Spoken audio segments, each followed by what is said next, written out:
మన ప్రభును రక్షకుడైన యేసుక్రీస్తు పరిశుద్ధ నామములో మీ అందరికీ మా శుభాభివందనాలు తెలియజేస్తూ ఉంటాను. దేవునికి మహిమ కలుగును గాక. రోజు ఈ లైవ్ కార్యక్రమం చేయడానికి ఒక ప్రాముఖ్యమైనటువంటి విషయాన్ని మీకు జ్ఞాపకం చేయాలని మేము ఆశపడుతున్నాం. దేవుని యొక్క పరిచర్యలో ఇరువుగా వాడబడటానికి దేవుడు ఎంతగానో కృపనిచ్చారు. మీ ప్రార్థన వల్ల, మీ ప్రోత్సాహం వల్ల మేము ఎంతో ఉన్నతమైనటువంటి ఆ మహామహోన్నతమైనటువంటి దీనులైనటువంటి మేము ఆ పరిచర్య చేయడానికి దేవుడు ఎంతగానో గొప్ప కృపను అనుగ్రహించాడు.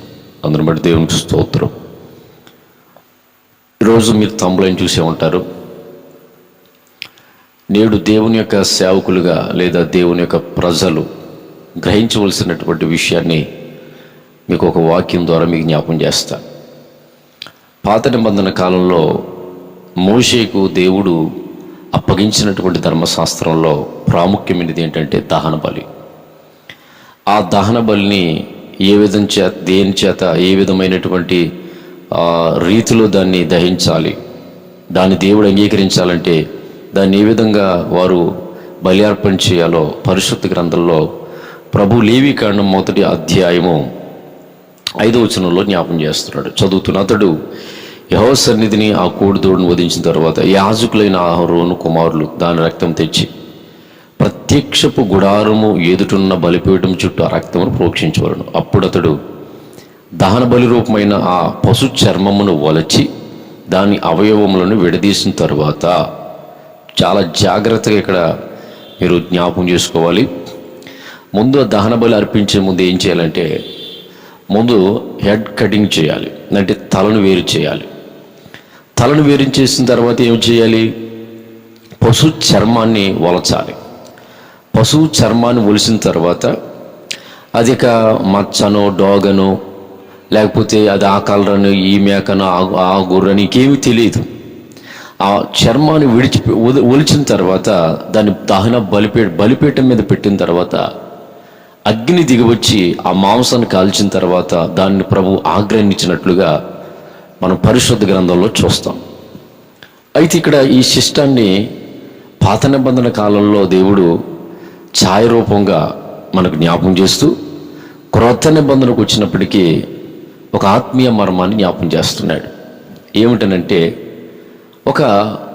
ఒక దేవుని సేవకుడు లేదా ఒక సేవకుడు పరిచర్య చేస్తున్నప్పుడు అతడు ప్రతిష్ఠించబడి, అహరోను కుమారులు ఎలాగైతే ప్రతిష్ఠించబడరు అలాగా దేవుని సేవ చేస్తున్నటువంటి సేవకులు ప్రతిష్ఠించబడి తమ్మును తాము సమస్తాన్ని విడిచిపెట్టుకుని, అలాగే అతడు తలంపులు అన్నిటినీ కూడా మార్చుకుని అధికారమును కోల్పోయి నేను, నాది అనేటువంటి ఆ లక్షణాలను తొలగించేసుకుని మనది అనేటువంటి స్వభావంలోకి వచ్చి నా ప్రభు పని, నా ప్రభు సేవ అనేటువంటి ధోరణిలోకి వచ్చి, అలాగే ప్రాముఖ్యంగా ఆ బలి పశువుగా ఉన్నటువంటి ఆ ప్లేసులో ఒక దేవుని సేవకుడు చర్మం వలచబడి, అంటే నా ఇంటి పేరు, నా కులం, నా గోత్రం, లేదా మా జనం, మా బంధువులు ఇవన్నీ కూడా విడిచిపెట్టి ఎప్పుడైతే సేవ చేస్తాడో ఆ సేవనే దేవుడు అంగీకరిస్తాడు. అంటే సేవ చేసేటువంటి దేవుని సేవకులు ఫస్ట్ ఉండవలసినటువంటిది ఏంటంటే, ముందు చర్మం వలచబడాలి. అంటే వాడు కులమని, లేకపోతే వాడు ఇంటి పేరని, గోత్రమని, ఈ దరిద్రం అంతా కూడా మరి తొలగించబడాలి. ఇంతకీ ప్రాముఖ్యమైన విషయం ఏమిటంటే, కొన్ని ప్రాంతాల్లో దేవుని యొక్క సేవ చేస్తున్నటువంటి సేవకులు తమ కులాల పేరు చెప్పి, తమ సొంత జనాల దగ్గరికి కులం పేరు చెప్పి, నేను మీ కులపు వాడిని, ఈ అరిగి మీద మనం సంఘం పెడితే ఒక 10 మంది వస్తారు, ఇక్కడ మనం మెల్లగా దేవుని పరిచర్య చేయొచ్చని ఈ యొక్క విధమైనటువంటి సేవ కొన్ని ప్రాంతాల్లో జరుగుతూ ఉంది. వీడు ఏమని ఎంటర్ అవుతున్నాడనంటే, నేను మీ కులపు వ్యక్తిని, నేను మీ ఇంటి పేరు వ్యక్తిని. మనం ఇక్కడ ఒక సంఘం కడితే మన కులపు వాళ్ళందరూ మనకు వస్తారు. ఎందుకంటే ఈ ప్రస్తుత ఈ ప్రాంతాలు, విలేజ్ ప్రాంతాల్లో ఈ కుల పిచ్చి అనేది ఉంటుంది చాలామందికి. అసలు బైబిలు ఒకరి నుండే మానవ ప్రజలందరూ కూడా వచ్చారని వాక్యంలో రాయబడింది. ఒకరిలో నుంచి ఆదాము అవ్వల ఆ పరిస్థితుల నుంచే ఈ లోకంలో ఉన్నటువంటి సర్వ సమాజం అంతా వచ్చింది. అయితే ఈ ఈ కుల అనేటువంటి దాంట్లో సెంటిమెంట్ అన్నమాట. చాలా అద్భుతకరంగా వీళ్ళు సమాజంలో ఉన్నటువంటి వాళ్ళందరూ కూడా గొప్ప కనబడతారు, కానీ లోపల ఈ ఈ పిచ్చోడు ఉంటుంది కొంతమందికి. అది విశ్వాసులు కావచ్చు, అది అన్ని జనులుగా అయితే చెప్పనవసరం లేదు. ఎందుకంటే అది ఒక మూఢనమ్మకం. కులం అనేది ఒక మూఢనమ్మకం. ఆ మూఢనమ్మక వ్యవస్థ అనేది వాళ్ళు అనుసరించుకుంటూ ఉంటారు. మరి ఆ లోకస్తులు కాబట్టి వాళ్ళకి మనం ఏం చేయలేం. అయితే క్రీస్తులోకి వచ్చి కూడా ఈరోజు కుల వ్యవస్థను పాటించేటువంటి క్రైస్తవ తత్వం అనేది ఈ లోకంలో ఉండడం చాలా దౌర్భాగ్యం. అందులో ప్రాముఖ్యంగా బైబిల్ పట్టుకుని దేవుని వాక్యాన్ని ధ్యానిస్తూ నేను క్రీస్తు వాడును అని చెప్పుకుని ఈ చర్మం వలచబడలేనటువంటి బలిపీఠం రాని సేవకులు సంఘాలు కడుతున్నారు, చర్చిలు కడుతున్నారు. వీళ్ళ కులాల పేరు చెప్పి, ఇంటి పేర్లు చెప్పి సంఘాలు కడుతున్నటువంటి దేవుని సేవకులు గుర్తుపెట్టుకోండి, మీరు సర్ప సంతానం. మీరు దేవుని సేవకులు కాదు. మీరు వ్యాపారం చేయడానికి, బతుకు తెరువు కోసం సేవకు వచ్చిన వాళ్ళు మీరు. అందుకనే మీరు ఈ కులాల పేరు చెప్పి అరుగు మీద 10 మందిని పోగు చేయడం, లేకపోతే ఎవడింట్లోనో ఒక 10 మందిని పోగు చేయడం, ఇలా మీరు ఒక సచ్చు సేవ, దేవుని చిత్తం లేనటువంటి సేవ మీరు చేసి మీరు ఎంతో భయంకరమైనటువంటి మరి చీడ పురుగులుగా మీరు సమాజంలో తయారయ్యారు. లోకం నుంచి ఆ వ్యవస్థలో నుంచి విడిపించవలసినటువంటి బాధ్యత నేడు దేవుని సేవకులది కదా. క్రైస్తవ్యంలో కూడా కొంతమందికి ఈ దేవుని నమ్ముకున్న వాళ్ళు, కొంతమందికి ఈ పిచ్చి ఉంటుంది, కొంతమందికి వాళ్ళని విడిపించి క్రీస్తుకు అంటిపెట్టాలి కదా, ఆ చర్మాన్ని విడదీయాలి కదా. మరి నిజంగా మీరు ఈ కులం పేరు చెప్పి నీవు మా చర్చికి వచ్చి, ఇంకా దరిద్రం ఏంటో తెలుసా, వేరే వ్యక్తి దగ్గరికి వెళ్తున్నటువంటి వాళ్ళని కూడా కులం పేరు చెప్పారు. మన కులం మనం ఈ పక్కన పెట్టాం, మీరు తప్పకుండా రావాలి, మనోళ్ళకి సపోర్ట్ చేయకపోతే ఎలాగని చెప్పేసి జనాలు ఎత్తిపోతున్నటువంటి బ్యాచ్ ఒకటి ఉంది. అది కూడా ఉంది ఈ సమాజంలో. అయితే ఇవన్నీ కూడా ఎందుకు ఈరోజు ఈ క్రైస్తవ సేవకుల్లో జరుగుతున్నాయి అంటే కేవలం ఏంటంటే వీళ్ళకి చర్మం విడదీయలేదు, వీళ్ళ మీదకి అగ్ని దిగి రాలేదు. కులం పేరు చెప్పి సంఘాలు పెట్టడం, ప్రాంతాల్లో కట్టడం. అలాగే కొంతమంది అయితే ఇంకా విచిత్రం కాకపోతే ఇంకా విచిత్రం ఏమిటంటే వాళ్ళ కులానికి సంబంధించినటువంటి సంఘాలు కూడా ఉన్నాయి ఈరోజు. రెడ్డిల క్రైస్తవ సంఘం అని, లేకపోతే దళితుల క్రైస్తవ సంఘం అని, బీసీ అసోసియేషన్ క్రైస్తవ సంఘం, లేదా రాజులు క్రైస్తవ సంఘం అని చెప్పి ఇలా ఆ సంఘాల్లో ఎవరు ఉంటారంటే వేరే పాస్టర్ ఉన్నటువంటి ఆ కులానికి సంబంధించినటువంటి పాస్టరే ఉంటాడు ఆ చర్చిలో కూడా. వాళ్ళే రానిస్తారన్నమాట. మళ్ళీ మిగతాటువంటి సంబంధించినటువంటి వాళ్ళు రానివ్వరు. ఏమిటిది? ఇవన్నీ కూడా ఏమిటంటే తొందరలో ఇవన్నీ బూడిద కాలిపోతాయి అన్నమాట. ఇవన్నీ పనికిరావన్నమాట. అసలు దేవుని యొక్క రక్తం ఒక కులబోడికి సంబంధించి రక్తం పెట్టాడు ఆ దేవుడు. ఆయన యూదుల కోసమే, వాస్తవానికి యూదుల కొరకు వచ్చాడు, కానీ యూదులు అంగీకరించలేదు కాబట్టి పరాయి జనంగా ఉన్న మనం, పనికిమాలి జనంగా ఉన్నటువంటి మనల్ని దేవుడు తన ప్రజలుగా మార్చుకుని తన సొత్తైన బిడ్డలుగా తయారు చేసుకున్నాడు. మరి ఆయనకి లేని ఫీలింగు ఈరోజు క్రైస్తవ సేవకులుగా ఎందుకురా మీకు? ప్రభువుకు లేనటువంటి ఆ కులం, అసలు మానవులందరినీ ఒక ఈ విధంగా యథార్థవంతులుగా పుట్టించినటువంటి ఆ దేవునికి లేని ఆ వ్యత్యాసం సేవకులకి ఎందుకురా నాయన? మిమ్మల్ని ఒక్కొక్కడిని గానుగులు ముల్లి వేసి ఆడేయలరు మిమ్మల్ని.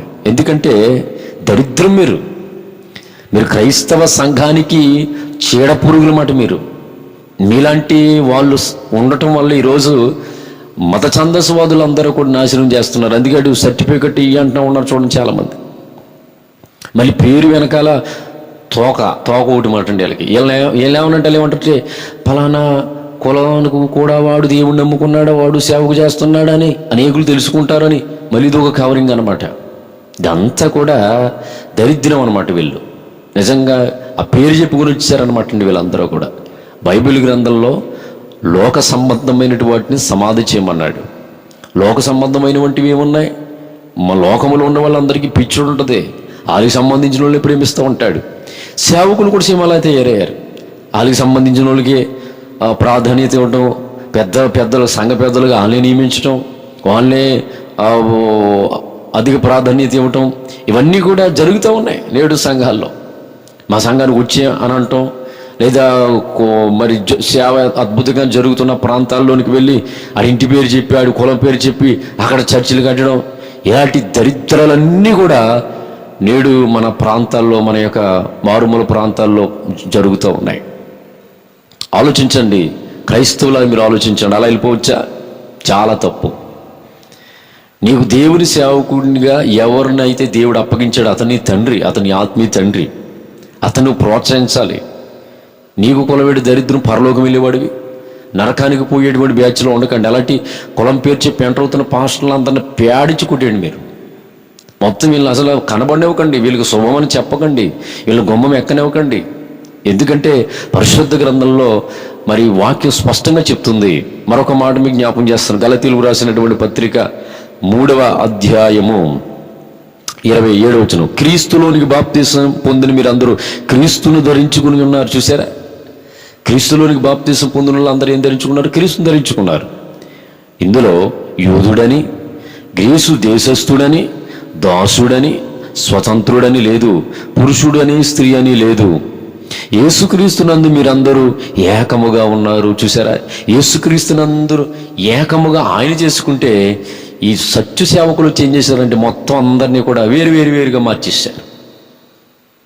ఈ పాస్టర్ల అసోసియేషన్స్ కూడా ఉన్నాయండి, యూపీఎఫ్, యూసీఎఫ్, ఇవి ఉంటున్నాయి. ఇవి కూడా ఎవరైనా నెలకోసారి మీటింగ్ పెట్టుకున్నాడు అనుకోండి, ఆడికి సంబంధించిన దానికి వెళ్తారు తప్ప వేరే వాడు పెడితే మళ్ళీ ఈ సేవకులు ఎవరు కూడా వెళ్ళరు చాలామంది. అంటే ఇది మనవాడైనా వీళ్ళతోనే సహవాసం చేద్దాం. ఒక టీములు కూడా ఉన్నాయి ఈరోజు, కుల టీములు, ప్రార్థన టీములు అని చెప్తున్నారు. ఎందుకు దరిద్రం? ఆ ప్రార్థన టీములు అది ఆత్మ సంబంధమైనటువంటి టీములు కాదయి. ఆ కులానికి సంబంధించిన వాళ్ళే 10-15 మంది పోగుతూ ఉంటారు, అది ప్రార్థన టీం అంట. కాబట్టి ఈరోజు గుర్తించండి, అది మను ధర్మశాస్త్రంలో ఉన్నటువంటి ఆ కుల వ్యవస్థను మను అనేటువంటి వాడు స్థాపించినటువంటి ఆ మూఢనమ్మక వ్యవస్థను హైందవ గ్రంథాల్లో రాయించుకున్నటువంటి వాళ్ళు కల్పించుకున్నారు. ఇదంతా కూడా కొంతమంది బ్రాహ్మణులు కల్పించినటువంటి కులతంత్రం ఇదంతా కూడా. ఆ కాలంలో వలస వచ్చినటువంటి బ్రాహ్మణులు తీసుకొచ్చారు కుల వ్యవస్థ, వర్ణ వ్యవస్థ. మరి చెప్తూ ఉంటారండి, బ్రాహ్మణులేమో తల నుంచి బ్రహ్మల నుంచి బ్రాహ్మణులు వచ్చారు, భుజాల నుంచి క్షత్రువులు వచ్చారు, ఇలాగా తొడల్లో నుంచి శూద్రులు, ఇవన్నీ కూడా చెప్తూ ఉంటారు. మరి ఇతర దేశాల్లో చాలామంది ఉన్నారు. మరి వాళ్ళు ఎందులో నుంచి వచ్చారు? నోట్లోంచి ముక్కులోంచి కానీ వచ్చారా? బ్రహ్మలో నుంచి. అమెరికా వాళ్ళు ఎక్కడి నుంచి వచ్చారు? ఆస్ట్రేలియా వాళ్ళు, న్యూజిలాండ్ వాళ్ళు, పాకిస్తాన్ వాళ్ళు, వీళ్ళందరూ మరి ఎక్కడి నుంచి వచ్చారు? వీళ్ళందరూ మన భారతదేశంలోనే ఈ దేవుళ్ళ నుంచి వచ్చిన వాళ్ళు అయితే మరి ప్రపంచ దేశంలో ఉన్నటువంటి జనాలు 280 దేశ ప్రజలందరూ ఉన్నారు, వాళ్ళు ఇందులో నుంచి వచ్చారు. కాబట్టి గుర్తించండి, ఈ మూఢ వ్యవస్థలో నుంచి క్రైస్తవులు బయటికి రాండి. కుల వ్యవస్థ పట్టుకొచ్చి సేవ చేస్తున్న సేవకుల్ని తన్ని తరివేయండి. ఇలాంటి వాళ్ళందరినీ కూడా, ఇలాంటి చీడ పురుగుల్ని బయటికి తీసేయండి. ఎందుకంటే వీళ్ళు సేవకు పనికిరారు. దేవుడు త్వరలో ఏర్పరేస్తూ ఉంటాడు. అయితే ఏ సేవకుడైతే ఈ చర్మాన్ని ఒలుచుకుని దేవునికి సంపూర్ణంగా అప్పగించుకుని దేవుని చిత్తం చేస్తున్నారో అది బలిపీఠం ఎక్కిన సేవ, అది కట్టబడినటువంటి సేవ, అది దేవుని చేత ఏర్పరచబడిన సేవ. అలాంటి సేవలోనే దేవుని ప్రజలుంటే వాళ్ళు పరలోక రాజ్యం వెళ్తారు, రక్షించబడతారు. అలాంటి శ్రేష్టమైనటువంటి కృప ప్రభు ఈ మాటలు వింటున్న వారిలో అందరికీ అనుగ్రహించునుగాక. ఈ కుల వ్యవస్థలో సేవ చేస్తున్నటువంటి వారు ఇంకా చావని, ఆ కుల పిచ్చి చావనటువంటి సేవకులకు బుద్ధి కలుగునుగాక. ఆమేన్.